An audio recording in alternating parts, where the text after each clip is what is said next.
Hello guys, welcome to English education. Students, आज हम पढ़ने वाले हैं क्लास 12th विस्तार बुक से 5th चैप्टर के शॉर्ट क्वेश्चन आंसर की सेकंड पार्ट को। एक पार्ट में हम 10 क्वेश्चन आंसर ऑलरेडी कंप्लीट कर चुके हैं। अगर आपने वो वीडियो नहीं देखी है तो डिस्क्रिप्शन बॉक्स में आपको लिंक मिल जाएगा, वहाँ से आप उन क्वेश्चन आंसर को भी रीड कर सकते हैं।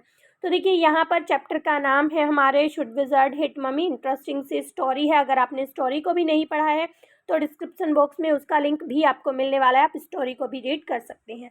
तो देखिए, क्वेश्चन नंबर 11 यहाँ पर पूछा गया है, he felt being an old man suited him, how would Jack play the old wizard. तो देखिए, यहाँ पर जैक कौन है जो कहानी सुना रहा है, या फिर हम जैक के डैडी को भी कह सकते हैं। तो देखिए, उसे लगा कि बूढ़ा बनना उसके लिए सुटेबल है। उसे लगा कि बूढ़ा बनना उसके लिए सुटेबल है, और वह जो जैक था वो किस तरह से विज़र्ड के रोल को प्ले करता है। तो देखिए, the wizard voice was one of the Jack's own favourite effect. तो देखिए, विज़र्ड की वॉइस निकालना उसको पर्सनली भी बहुत ज़्यादा पसंद था। He did it by scrooching. Scrooching होता है खुजलाना। तो देखिए, वो अपने फेस के ऊपर खुजलाता है। And somehow whining. Whining means होता है रोने जैसी आवाज़ निकालना, और या फिर शिकायत दिखना। तो उसकी आंखों से लगता है जैसे कि वो रो रहा है।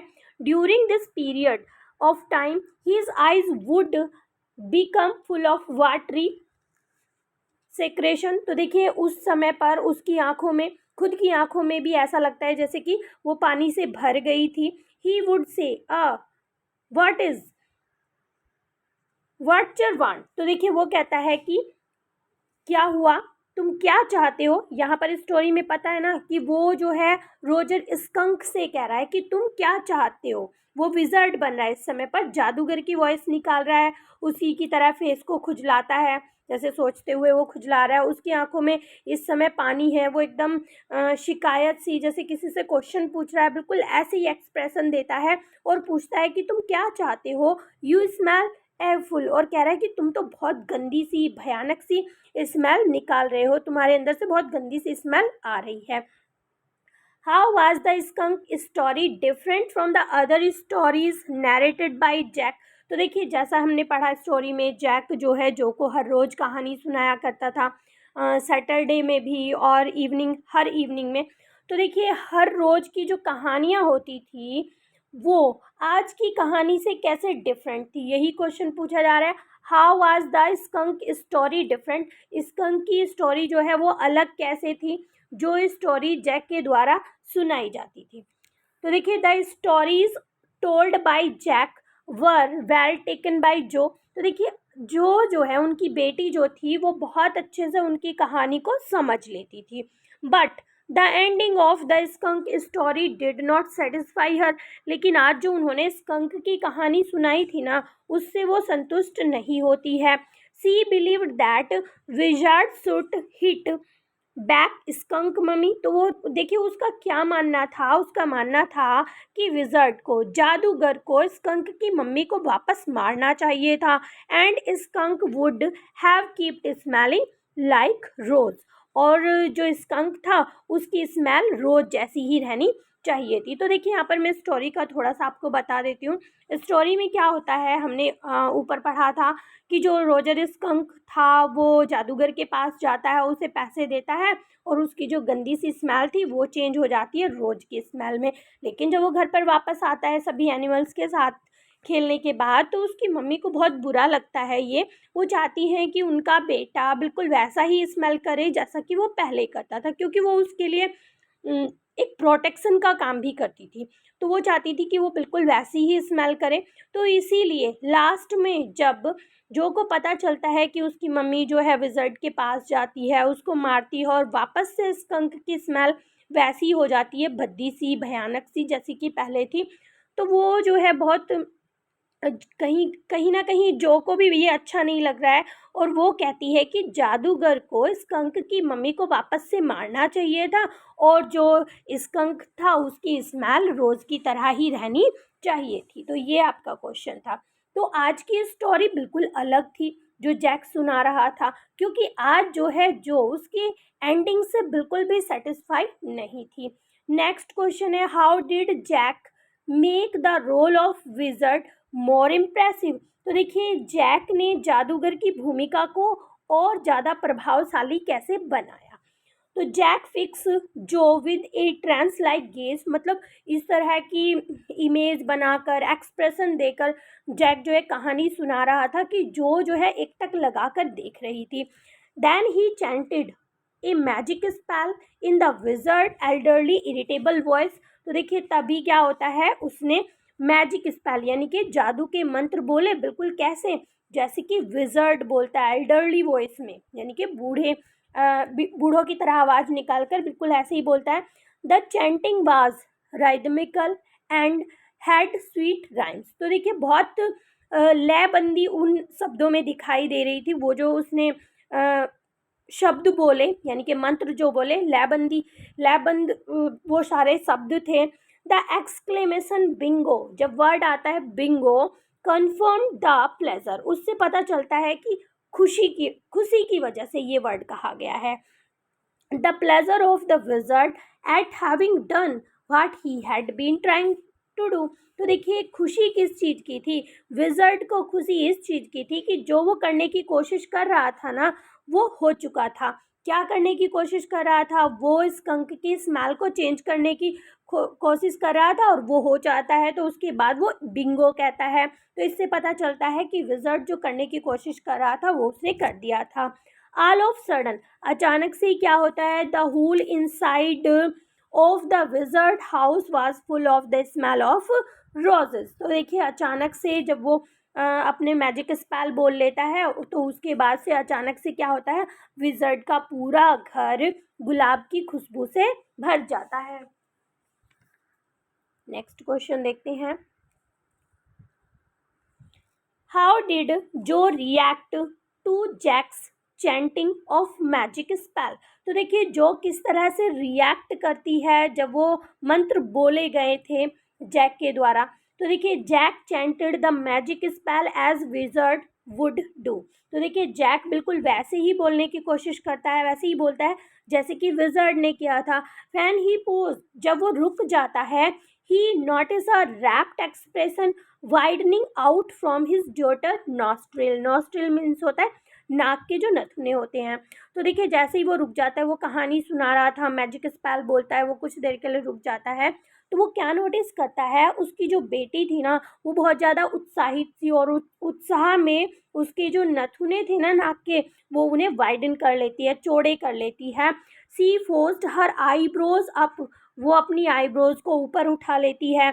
Her lower lip down in a wide noiseless grin. Grin मतलब दांत दिखाकर हंसना।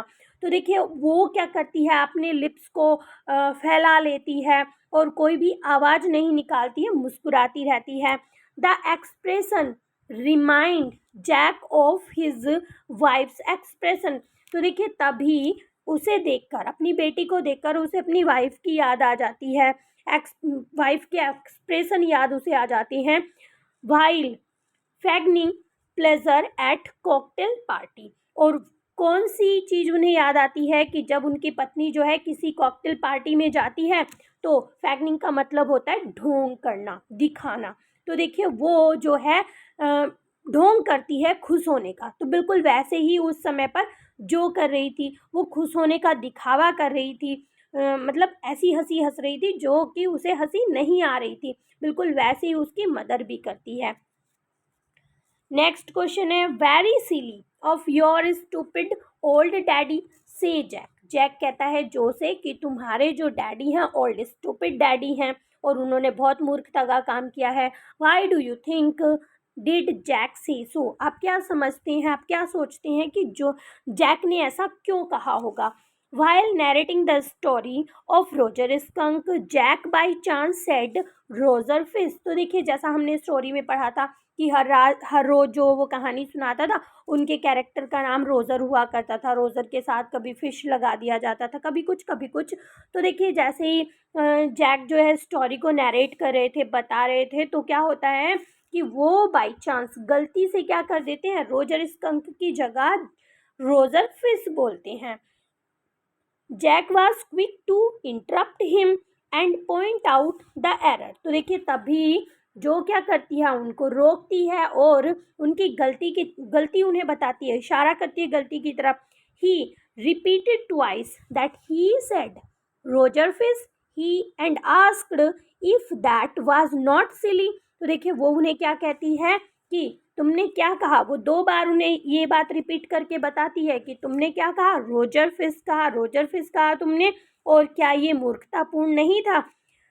Jack had to admit that it had been very silly of him. तो देखिए जैक जो है इस बात को एडमिट करता है कि उसने जो है मूर्खतापूर्ण कहा, ये बात जो है उसने कही है जो गलत है। नेक्स्ट क्वेश्चन है व्हाट एक्शन ऑफ जो एनोयड जैक। तो देखिए क्या ऐसा एक्शन था जो जैक को नाराज कर देता है। What do you think disturb him. और आप क्या सोचते हैं कि क्या किस चीज ने उसे डिस्टर्ब किया होगा। देखिए Roger Skunk begin to cry as he had only 4 pennies. यहाँ पर फिर से रोजर स्कंक की बात कही जा रही है कि जैसे उसे जो है पेनी चार्ज करने होते थे, यानी कि उसकी प्रॉब्लम सॉल्व होने वाली थी, तो उसे विजर्ड को पैसे चुकाने थे। तो उसे पता चला कि उसके पास तो केवल 4 पेनीज है, जबकि उसे ज़्यादा देने हैं, तो वो रोने लग जाता है रोजर स्कंक। जो made the cry face again. अब जो क्या करती है, रोने जैसा फेस बना लेती है, but this time without A trace of sincerity. तो देखिए उसके फेस पर इस समय वो सिंसियरिटी नहीं दिखाई देती है, यानी कि वो उसे हल्के में ले रही है। This annoyed Jack. और देखो यही बात जैक को नाराज कर देती है। सम मोर फर्नीचर रंबल डाउन स्टेयर्स। और तभी उसे आवाज़ सुनाई देती है कि नीचे जो है कुछ फर्नीचर खींचा जा रहा है। जैक थॉट दैट क्लेयर कौन है, उसकी पत्नी का नाम है, should not move heavy things. की क्लेयर को जो है भारी चीज़ें नहीं खींचनी चाहिए, नहीं हटानी चाहिए। He was worried because she was 6 month pregnant. और वो किस लिए चिंतित है, क्योंकि क्लैर 6 महीने प्रेग्नेंट है। It would be their 3rd child. और वो उनका तीसरा बच्चा था। तो देखिए ये चीज़ें जो है जैक को अनॉयड करती हैं कि जो जो कहानी सुन रही थी और वो जो है बिल्कुल सिंसियर नहीं दिखाई दे रही थी। फिर उसे दूसरी चीज़ क्या सुनती है कि क्लैर जो है फर्नीचर को खिसका रही थी, जो उसे नहीं खिसकाना चाहिए था, क्योंकि वो प्रेग्नेंट थी, और इसी चीज़ से वो डिस्टर्ब होते हैं। Which 2 factor made Jack continue the story. तो देखिए वो स्टोरी को वहीं पर छोड़ भी सकते थे, नीचे अपनी पत्नी की मदद करने के लिए भी जा सकते थे, लेकिन ऐसे कौन से 2 फैक्टर थे जिनकी वजह से जैक को अपनी कहानी कंटिन्यू रखनी पड़ी। तो यहाँ पर आपका आंसर है Roger skunk had return home at dark after playing happily with the other little animal. तो देखिए अगर जैक चाहते तो अपनी कहानी का एंडिंग यहाँ पर भी कर सकते थे कि रोजर स्कंक जो है अच्छी सी स्मेल करने लगा था, अब वो जो है एनिमल्स के साथ खेलने के बाद शाम को वापस आ जाता है। तो देखिए यहाँ पर वो अपनी स्टोरी को कंप्लीट नहीं करते, यहीं से वो स्टार्ट आगे रखते हैं। जो डिड नॉट फॉल एस्लीप। अभी जो सोई नहीं थी। She was starting to fuzz with her hand and look out of the window. तो देखिए अपने हाथ के साथ वो खेलने लगी थी, हाथ के साथ वो बिजी हो गई थी और खिड़की के बाहर देखने लगी थी। She thought the story was over. उसने तो ये सोच लिया था कि भाई प्रॉब्लम सॉल्व हो जाती है और कहानी ख़त्म हो जाती है। तो उसने क्या सोचा कि कहानी जो है ख़त्म हो गई है। Jack did not like women when they took anything for granted. तो देखिए जैक को ये चीज़ बिल्कुल भी पसंद नहीं थी कि औरतें जो हैं किसी भी चीज़ को हल्के में ले। वो चाहते थे कि वो सीरियस रहे, वो सीरियसली उसकी बात को सुने। तो अब जो है बेफिक्र हो गई थी, जो रोजर स्कंक था वो अच्छी स्मेल करने लगा था, एनिमल्स के साथ खेलने लगा, तो अपने घर वापस चला गया था। लेकिन जैक नहीं चाहता था कि वो जो है इतने हल्के में उस बात को ले। He liked them to be worried. और वो चाहता था कि जो औरतें हैं ना वो चिंतित रहें। सो ही कंटिन्यूड द स्टोरी। तो यही रीज़न था, यानी कि उसे टेंशन में रखना चाहता था वो, इसीलिए वो अपनी कहानी को आगे कंटिन्यू रखता है। तो क्वेश्चन नंबर 18 है why was Roger skunk mummy angry. तो देखिए रोजर स्कंक की मम्मी नाराज क्यों हो गई थी। What did she finally tell him? और उसने रोजर स्कंक को क्या बताया अंत में। तो देखिए she was angry because Roger skunk had an unusual smell of rose. तो देखिए जो रोजर स्कंक थी उसकी मम्मी इसलिए नाराज हो जाती है क्योंकि उसकी स्मेल जो है चेंज हो गई थी, हर रोज जैसी उसकी स्मेल नहीं थी, अब उसकी स्मेल रोज की तरह हो गई थी। She called it awful and asked Roger who made him smell like that. तो देखिए वो उसे उस स्मेल को खराब बताती है, भयानक बताती है, और वो कहती है कि किसने तुम्हें ऐसी smell the. When he said, जब रोजर स्कंक ने उन्हें बताया, द विजर्ड, क्या कहा कि विजर्ड ने दी है। सी ordered him to come with her and they were going right back to the very awful wizard। तो देखिए तभी वो उसे ऑर्डर देती है कि चलो मेरे साथ चलो, और वो तभी वापस जाते हैं विजर्ड के पास। सी seemed to be very angry with the wizard, और उस समय वो विजर्ड पे जादूगर पे बहुत ज़्यादा नाराज होती है। Why did you think did Roger Skunk's mummy insist on taking him to the wizard at once? तो देखिए आप क्या सोचते हैं कि रोजर स्कंक की मम्मी जो है उसे तभी विजर्ड के पास क्यों लेके गई होगी, क्यों उसने ऐसा आग्रह किया होगा? तो देखते हैं। Roger skunk's mommy wanted young skunk to smell the way the little skunk should. तो देखिए रोजर स्कंक की मम्मी चाहती थी कि वो उसी तरह स्मेल करे जिस तरह से छोटे स्कंक को करना चाहिए। She did not want him to acquire the artificial and uncharacteristic smell of the roses। और वो नहीं चाहती थी कि उसकी जो स्मेल है वो आर्टिफिशियल हो, यानी कि दूसरे तरीके की हो, और जैसा कि उसका गुण नहीं है वैसी ना हो। तो वो चाहती थी कि जैसे हमारे गुण हैं, हमारे लक्षण हैं वैसे ही होने चाहिए, जैसी हमारी रियल स्मेल है वही होनी चाहिए। क्यों, ऐसा क्यों था? The foul smell was a tool for him to keep the enemy away. तो देखिए वो जो स्मेल थी ना वो उनके लिए एक टूल का काम करती थी, जिससे उनके जो एनिमीज थे ना वो उससे दूर रहते थे, यानी कि वो जो स्मेल थी वो उनके लिए एक प्रोटेक्शन का काम करती थी।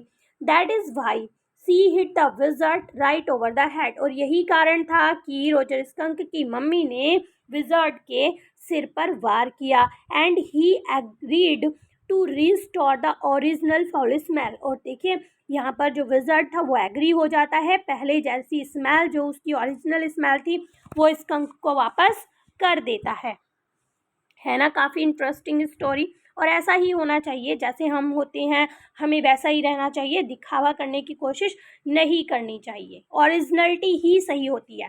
तो देखिए नेक्स्ट क्वेश्चन देखते हैं। How did Jo want to wizard to behave when Mummy Skunk approach him. तो देखिए हाउ डिड जो वांट, जो क्या चाहती थी कि विजर्ड को किस तरह का बिहेव करना चाहिए था जब स्कंक की मम्मी उसके पास पहुंचती है। जो had a deep regard for the wizard. तो देखिए जो बहुत ही सम्मान करती थी विजर्ड का, यानी कि उसे बहुत अच्छा मानती थी। He had magical power and could do anything. और उसका मानना था कि उसके पास मैजिकल पावर है, जादुई शक्ति है, और वो कुछ भी कर सकता था। She did not agree with her father's version. तो देखिए अभी उसके पिता जो उसे आगे बात बता रहे हैं वो इस पर बिल्कुल भी सहमत नहीं होती है। She said that the wizard should have hit the Roger skunk's mommy. तो देखिए वो कहती है अपने पिता से कि विजर्ड को, जादूगर को स्कंक की मम्मी को तभी मारना चाहिए था, ऑन द हेड, उसके सिर पर, and did not change the little skunk back. और लिटिल स्कंक को उसकी स्मेल वापस नहीं करनी चाहिए थी। She did not want that the other little animals should hate him again for the full smell. तो वो देखिए वो ऐसा क्यों कहती है, क्योंकि वो नहीं चाहती थी कि दूसरे जो एनिमल्स हैं वो उससे दूर भागें, उससे घृणा करें उसकी स्मेल की वजह से। नेक्स्ट एंड लास्ट क्वेश्चन है आपका। Why was Jo insist that her father should tell her the story with the different ending where the wizard hit the mummy. तो देखिए जो ऐसा आग्रह क्यों करती है अपने पिता से कि जो स्टोरी की एंडिंग है ना वो ऐसी नहीं होनी चाहिए थी, इससे अलग होनी चाहिए, और कहाँ पर विजर्ड को उसकी मदर को मारना चाहिए था। तो देखिए यहाँ पर हम पढ़ते हैं। जो was not convinced that the little animals eventually got used to the way the little skunk was। तो देखिए जो है इस बात से बिल्कुल भी सहमत नहीं थी कि जो रोजर स्कंक था वो वापस से उसी तरह का हो गया था जैसा कि वो था। Did not mind it all. तो देखिए वो इस चीज़ के लिए माइंड भी नहीं कर रहे थे, ना तो उसकी मदर माइंड कर रही थी, ना ही जो के पिता माइंड कर रहे थे। तो इस चीज़ से जो है बिल्कुल भी सेटिस्फाई नहीं थी। It was just the opposite of what her father had said at the beginning. तो देखिए वो क्या सोच रही है कि ये तो बिल्कुल अपोजिट है, जैसा कि उसके पिता ने शुरुआत में कहा था उसके तो बिल्कुल अपोजिट है। और शुरुआत में उन्होंने क्या कहा था कि जो भी स्मॉल क्रिएचर होता था वो पहले आउल के पास जाता था, फिर जो है एक विज़र्ड के पास जाता था और उसकी प्रॉब्लम सॉल्व हो जाती थी। और जो को यहाँ पर लग रहा है कि उसकी प्रॉब्लम तो सॉल्व नहीं हुई है, वापस से वही कंडीशन आ गई है। अब जो लिटिल एनिमल्स हैं वो उसके साथ नहीं खेलेंगे और वो रोने लगेगा। तो वो सोच रही है कि वापस से वही कंडीशन हो गई है, प्रॉब्लम तो सॉल्व ही नहीं हुई है। The other tiny creature called him Stinky Skunk. और वो यही सोच रही है देखो कि जो दूसरे छोटे एनिमल्स हैं, क्रिएचर्स हैं, वो उसे स्टिंकी स्कंक कहेंगे, उससे दूर भाग जाएंगे और उसे अकेला रोने के लिए छोड़ देंगे। Later, when the wizard made the skunk smell like roses, the other animals gathered around him and played with him till dark. Hence, Joe wanted the wizard to punish the stupid mummy. तो देखिए यहाँ पर आ, वो क्या सोच रही है, वो सोच रही है कि जब विजर्ड ने उसे रोज जैसी स्मेल दे दी थी तो दूसरे जो क्रिएचर थे वो उसके पास इकट्ठा हो गए, खेले, रात अंधेरे तक वो खेलते रहे। तो इसलिए जो चाहती थी कि विजर्ड को उसकी स्टूपिड मम्मी को मारना चाहिए था। जैसे कि वो बच्ची थी, उसकी थिंकिंग थी कि हमें प्रॉब्लम सॉल्व करनी चाहिए, ज़्यादा से ज़्यादा बच्चे जो है गैदर हों, उनके साथ खेले। तो वो एक छोटी बच्ची थी, वो सच्चाई नहीं उस समय पर समझ पा रही थी और इसीलिए वो इंसिस्ट करती है कि जो एंडिंग थी ना स्टोरी की, उसका एंड कुछ और ही होना चाहिए था, लेकिन फादर ने उसकी एंडिंग कुछ और दे दी थी। तो ये थी आपकी स्टोरी और यही थे आपके सभी question answer. I hope story और क्वेश्चन आंसर आपको अच्छे से समझ में आ गए होंगे। मैंने स्टोरी को भी थोड़ा एक्सप्लेन करने की कोशिश की है। अगर वीडियो आपको अच्छी लगी है तो एक लाइक ज़रूर करें। चैनल पर अगर आप पहली बार आए हैं तो चैनल को सब्सक्राइब करें, साथ ही बेल आइकन को भी प्रेस करें आने वाली और वीडियोज़ की नोटिफिकेशन के लिए। तो मिलते हैं अपने नेक्स्ट टॉपिक में, तब तक के लिए bye bye and take care.